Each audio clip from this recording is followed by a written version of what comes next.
नमस्कार दोस्तों, स्वागत है आप सभी का आपके अपने चैनल आस्था शक्ति पर। आज है वैशाख चौथ और आज मैं आप सभी को सुनाने जा रही हूँ वैशाख चौथ की व्रत कथा। तो चलिए आरंभ करते हैं।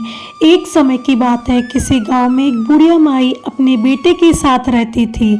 उसकी माँ 12 महीने चौथ का व्रत करती थी। वो हर महीने की चौथ को 5 चूरमे के लड्डू बनाती, जिसमें से एक चौथ माता का, एक गणेश जी महाराज का, एक गाय का निकाल कर दान करती, एक अपने बेटे को खिलाती और एक स्वयं खाती थी। एक दिन वैशाख महीने की चौथ पर बेटा पड़ोसन के घर गया और वहां चूरमा देखकर पूछने लगा। तब पड़ोसन बोली, आज वैशाख चौथ है इसलिए मैंने चूरमा बनाया है। तो वो बोला, मेरी माँ तो हर महीने का चौथ का व्रत करती है। तब पड़ोसन बोली, तेरी माँ चौथ का व्रत थोड़ी करती है, उसे तो घी के लड्डू खाने की आदत है। तेरी मेहनत की कमाई बर्बाद करती है, सारे लड्डू खुद खा जाती है और तुझे खाने को बस एक लड्डू देती है। लड़का उसकी बातों के बहकावे में आ गया और अपनी माँ से बोला, माँ तुम घी के लड्डू खाती रहती हो और मुझे बस एक लड्डू देती हो, इसलिए अब तुम यह चौथ का व्रत करना छोड़ दो। माँ ने कहा, बेटा मैं तो चौथ का व्रत तेरी ही सुख शांति के लिए करती हूँ, मैं यह व्रत नहीं छोड़ सकती। इस पर बेटा बोला, यदि तुम यह व्रत नहीं छोड़ सकती तो मैं विदेश जा रहा हूँ। माँ बोली, बेटा यदि तू मुझसे नाराज होकर विदेश जाना चाहता है तो ये चौथ माता की आंखें अपने साथ लेता जा। यदि तुझ पर कोई संकट आए तो चौथ माता और विनायक जी को याद करके इन्हें डाल देना, तेरा संकट दूर हो जाएगा। उन आंखों को लेकर बेटा विदेश चला गया। रास्ते में उसे एक खून से भरी नदी मिली जिसे पार करना असंभव था।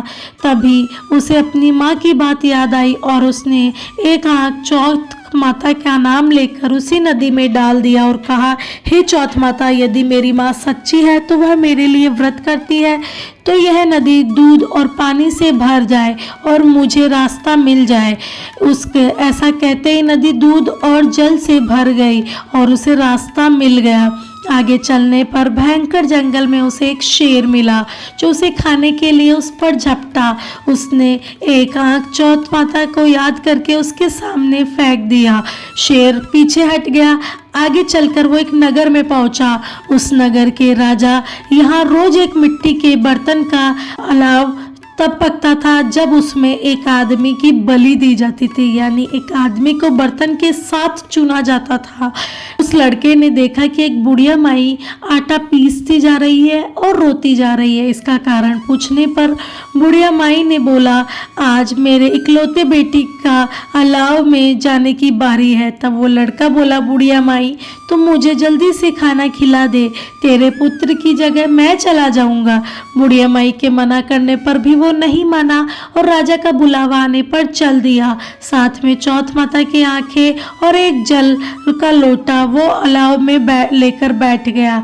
दूसरे दिन अलाव पककर तैयार हो गया। जब लोग अलाव से बर्तन निकालने लगे तो अंदर से आवाज आई, धीरे धीरे बर्तन उतारो, मैं अंदर ही हूँ। लोगों का आश्चर्य का ठिकाना नहीं रहा। उन्होंने जाकर राजा को यह बात कही। तब राजा स्वयं देखने आए और आवाज सुनकर बोले, अंदर कौन है, कोई भूत प्रेत है या कोई देवता? तभी लड़का बाहर आया। बुढ़िया माई और राजा के पूछने पर उसने कहा, यह चमत्कार मेरी चौथ माता और विनायक जी महाराज के व्रत का है। मेरी माँ हर महीने मेरी सलामती के लिए चौथ का व्रत करती थी। उन्हीं के प्रताप से आज मैं यह भयंकर संकट से दूर हुआ हूँ। यह सुनते ही राजा ने पूरे नगर में ऐलान करवा दिया, सभी सुहागन स्त्रियां बेटे की माँ और कुंवारी कन्याएं चौथ माता का व्रत करे, हो सके तो 12 महीने की चौथ का व्रत करे, नहीं तो 4 बड़ी चौथ का व्रत अवश्य करे और वह भी ना हो तो 2 चौथ तो अवश्य ही करे। हे चौथ माता, जैसे बुढ़िया माई के बेटे पर आपने कृपा करी, से ही इस कहानी को सुनते, कहते और उकारा भरने वाले पर भी कृपा करना, उनके भी घर में सुख शांति देना। तो यह थी चौथ माता की व्रत कथा। आपको कैसी लगी मुझे कमेंट में बताइएगा और कमेंट में जय चौथ माता जरूर लिखें। चौथ माता हमारे घर में सुख शांति लेकर आए, हमारे सबकी मनोकामना पूर्ण करें। धन्यवाद।